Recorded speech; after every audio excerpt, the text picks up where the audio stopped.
Well, this has been a 2-week period where we've had a lot of news that is really starting to inform the bond market on what the Fed's going to do and what the future of interest rates is going to be.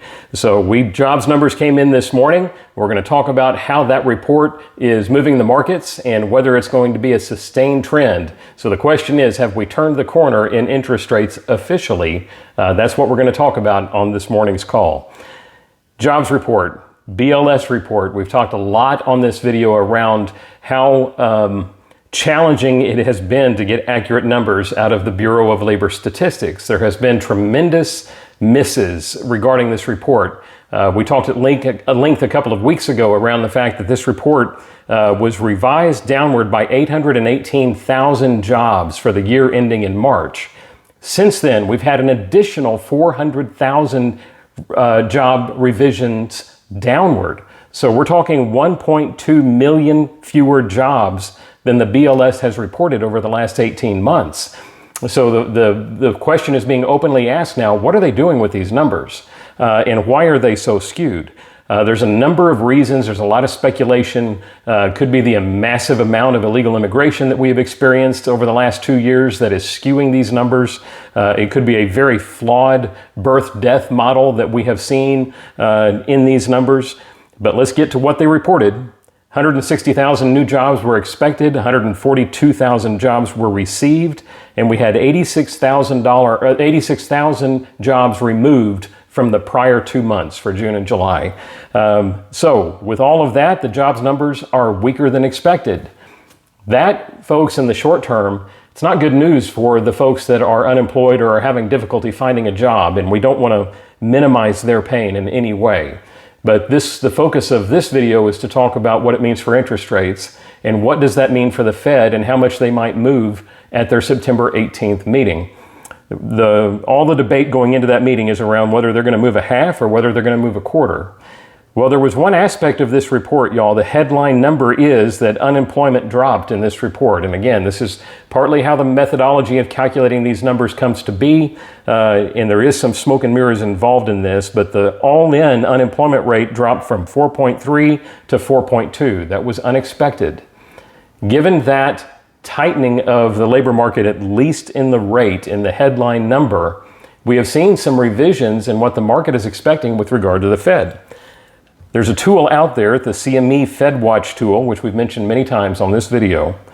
1 month ago, they had a 68% chance that the Fed would move a half and a 32% chance that the Fed would move a quarter.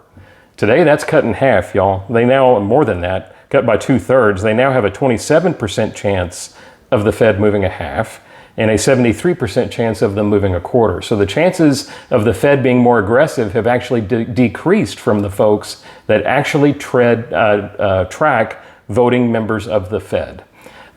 So what does that mean for what the Fed's going to do, and what does it matter for interest rates? Well, the bottom line is, y'all, the improvement that we are likely to see, we have largely already seen.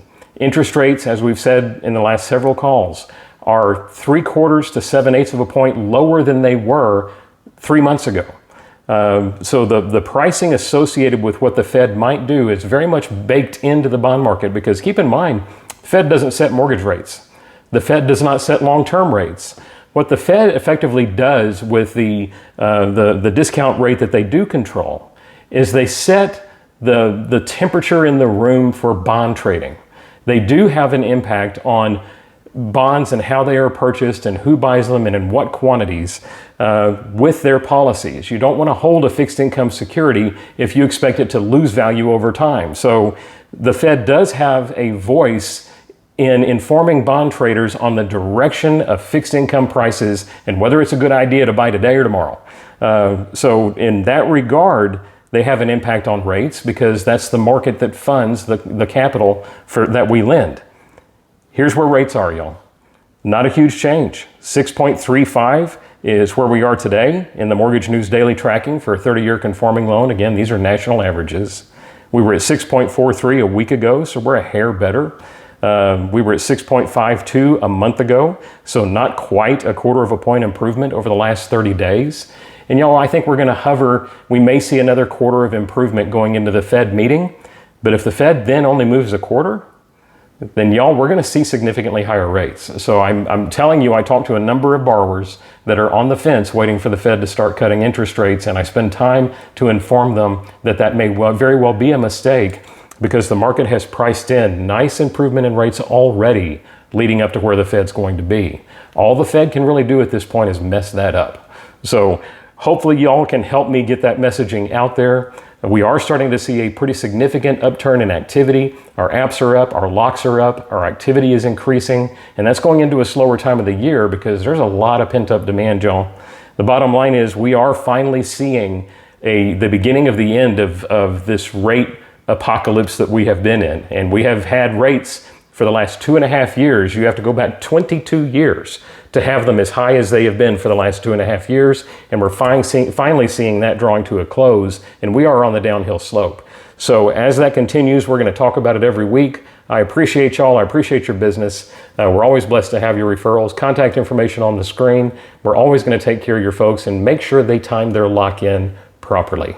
In any event, if you'd like to reach out to me, give me a shout. Have a great weekend. Stay blessed. Stay safe. We'll talk to you next week.